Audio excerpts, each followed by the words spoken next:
Attorney, what if walang gawing wage distortion or across the board si company? May magiging violation po ba sa labor law si company?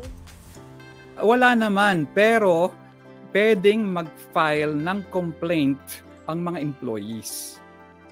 No, it's not really a violation since wala namang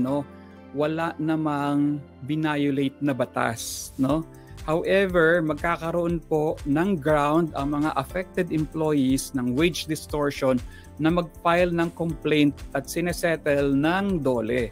Pwede pong dumulog, pwede pong pumunta ang mga employees na affected. Kunwari, nagkaroon ng wage distortion tapos feeling mo unfair dahil hindi umaksyon ang management, pwede po kayong pumunta sa any office of the Department of Labor and Employment.